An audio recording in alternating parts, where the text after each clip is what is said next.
Quando somos apresentados à filosofia,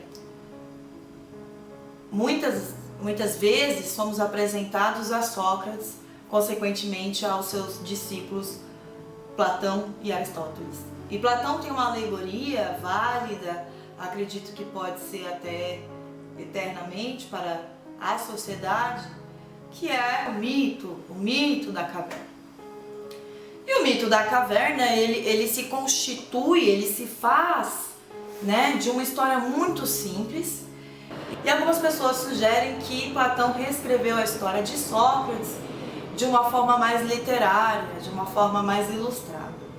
E essa alegoria, esse mito da caverna, que é de autoria do Platão, ele é muito simples, né? Nós temos um grupo de pessoas dentro de uma caverna, da qual estão amarradas, né, viradas para a parede, e tem um fogo. E esse fogo reflete sombras do mundo externo, então reflete sombras de humanos, animais, plantas e etc. E as pessoas acreditam que a realidade é aquilo que está passando na parede. O prisioneiro que sai, ele descobre que aquilo na verdade é uma ilusão, aquilo é a projeção do fogo. E muito feliz volta para a caverna para contar para os seus companheiros que aquilo é uma ilusão, que existe um mundo de cores, de cheiros, de formas diferentes lá fora.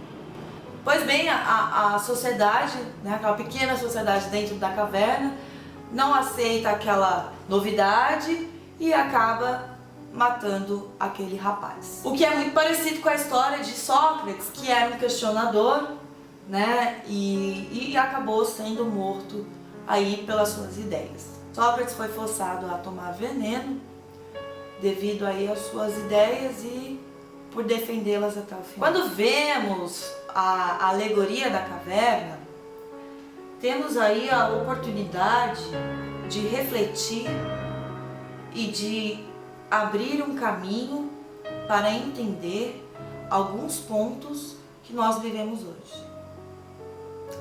Obviamente, a reflexão, né, ela não é algo engessado, ela é um início, é uma semente para que seja transformada. Partindo disso, temos aí a oportunidade de pensar e de criar novas teorias, novos caminhos, né? Quem sabe até novas soluções para alguns problemas antigos.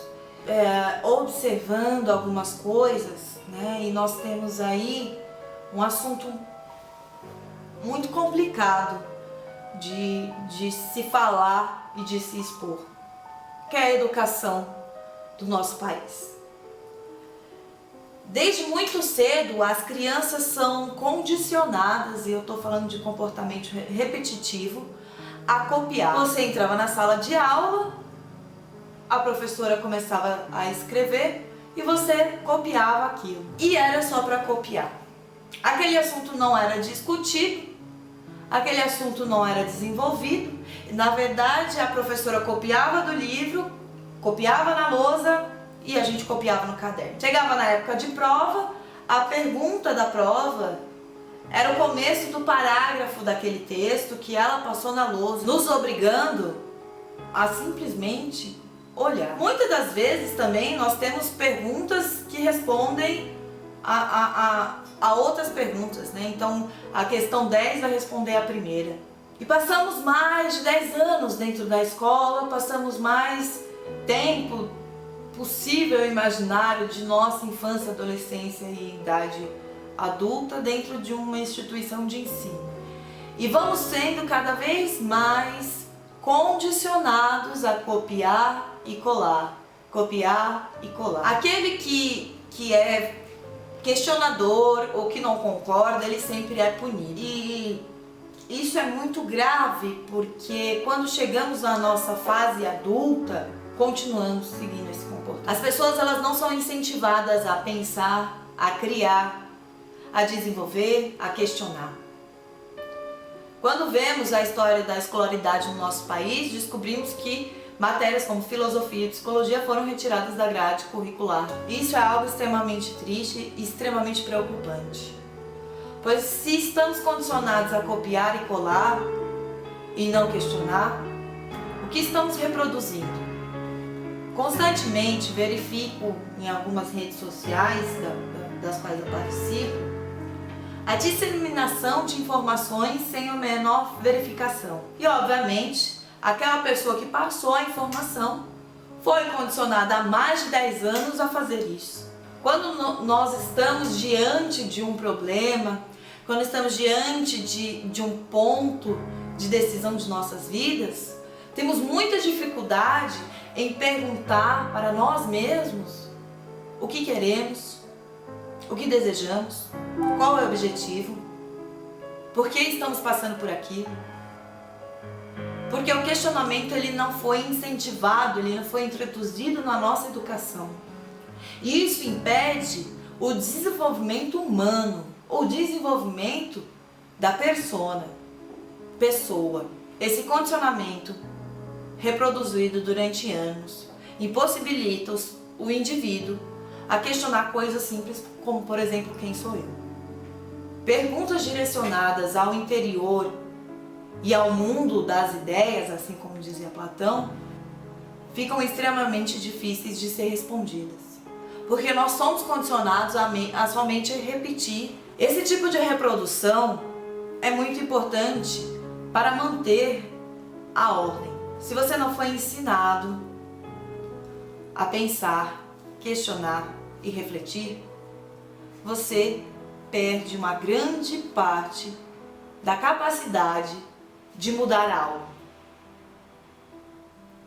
A repetição, ela simplesmente gera ciclos, e esses ciclos vão sendo alterados conforme a vontade de quem está no poder.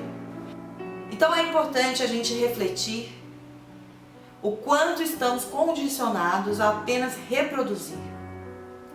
O quanto foi tirado da nossa capacidade humana de pensar, questionar e criar. Somos capazes de fazer coisas incríveis.